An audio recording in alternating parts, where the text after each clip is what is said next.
I was 16 years old the night my mother decided I didn't need a ride home. Didn't feel dramatic at first. No screaming. No slamming doors. Just the crackle of a dying campfire, cold mountain air settling into my bones, and my mom pressing a cheap metal tool into my palm like she was handing me a lesson instead of a weapon. Go find better firewood, she said. Not the wet stuff near camp. It's time you learn how to handle things yourself. I was tired. Half asleep. I didn't argue. I followed the narrow path away from the campsite, snapping branches in the dark, stacking them against my chest while rocks shifted under my feet. There was no signal out there. No flashlight. Just my phone screen glowing weakly at 20% and the sound of my own breathing. I wasn't gone long. Maybe 40 minutes. But when I came back through the trees, something felt wrong immediately. The voices I heard weren't calling for me. They were calm. Too calm. If she's really capable, my mom said like she was commenting on the weather, she'll figure it out. I stopped walking. First, I thought I misunderstood. That my brain was filling in gaps because I was tired and cold. Then I stepped closer and saw the truth. The tent was halfway collapsed. The cooler was already loaded into the back of the SUV. The headlights were on. My backpack sat on the ground like an afterthought. I laughed because my brain refused to accept what my eyes were seeing. You're kidding, I said. This isn't funny. My mom didn't laugh. She didn't apologize. She tossed my backpack toward me and said, You always say you're grown. Prove it. I ran to the car and grabbed the door handle. She peeled my fingers away one by one. The engine turned over. The headlights swept across my face, blinding for a second, and then the car rolled forward, tires crunching on gravel. Just like that, she was gone. I stood there in the dark with a half-zipped backpack, a phone that was already dying, and the echo of the car disappearing down the mountain road. I thought that was the worst thing she could ever do to me. I was wrong. Because 6 years later she would find me again, crying in public, begging for forgiveness, and that would hurt in a way the mountains never could. So stay with me. Because being left alone out there wasn't the whole story. It was just the beginning. Before we continue, don't forget to subscribe for more stories like this. If this already has you hooked, give it a like, it really helps the channel. And comment below what you would have done in that moment. I didn't sleep that night. Not really. I drifted in and out of shallow half-dreams, curled inside a collapsing tent with my jacket pulled tight around my shoulders, listening to the forest breathe. Every sound felt closer in the dark. Every snap of a twig sent my heart racing. My phone died sometime before midnight. When the sun finally pushed its way through the trees, the cold had settled into my hands and feet like it planned to stay. I packed up what little was left and started walking downhill, following the road I'd watched her take the night before. Took hours.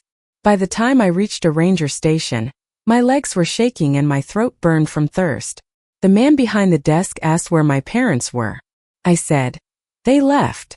He looked at me for a long second, then made a call. That was how it became official. Not a misunderstanding. Not a mistake. Abandonment. When my mom finally showed up, she didn't rush to me. She didn't hug me. She didn't ask if I was okay.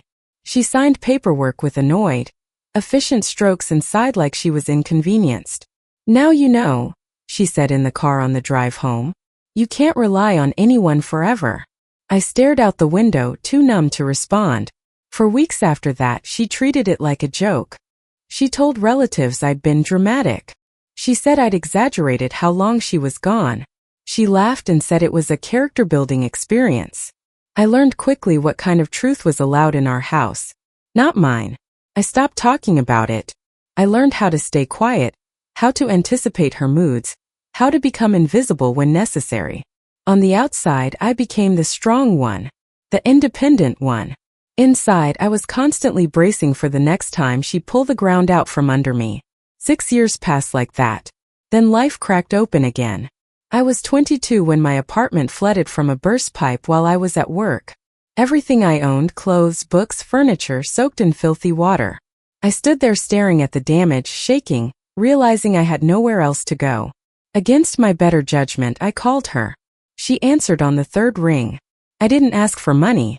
I didn't ask to move back in. I asked if I could stay for a few nights while insurance sorted things out. There was a pause. Then she said calmly, This is what happens when you don't plan your life better. I swallowed and said, I just need a couch. 3 nights. She laughed softly. You always come back when things fall apart. Something inside me went very still. Is that a yes? I asked. No, she replied. Figure it out. You're good at surviving, remember? She hung up. That was the turning point. Because in that moment, standing in a ruined apartment with water-stained walls and silence ringing in my ears, I finally understood something I'd been avoiding for years. She didn't abandon me once. She just never came back. Before we continue, don't forget to subscribe for more stories like this. If this chapter is hitting close to home, give it a like, it really helps the channel. And comment below what you would have done after that phone call. I didn't go back to my flooded apartment that night. I sat on the curb outside, shoes soaked, phone balanced on my knee, and watched water trickle out of the building like it was quietly mocking me. Every instinct told me to call her again, to explain better, to promise I'd only be there a few days. But I didn't, because I finally understood something I should have learned years earlier on that mountain. She didn't need a reason to leave me, and she didn't need one to turn me away. So I stopped asking. I slept in my car that first night, then on a coworker's couch. Then, eventually, in a tiny studio apartment I found online that smelled like old paint and burnt coffee. It wasn't pretty, but it was mine. I worked extra shifts, took side jobs, learned how to live with less and still feel like I had more than I ever did growing up. And slowly something changed. I stopped flinching when my phone rang, stopped replaying old conversations in my head, stopped preparing myself for abandonment before it even happened. Months later, she called again. Not to apologize, to ask for help. Her voice was softer this time, careful. She said she was overwhelmed, that things were complicated, that family was supposed to show up for each other. I listened quietly. Then I said, you taught me not to rely on anyone. I'm just following your lesson. She went silent. I didn't yell. I didn't explain. I didn't reopen the door. I hung up and went back to my life. Years passed. I finished school, built a career, filled my space with people who didn't disappear when things got uncomfortable. Friends who stayed, friends who asked if I was okay and meant it.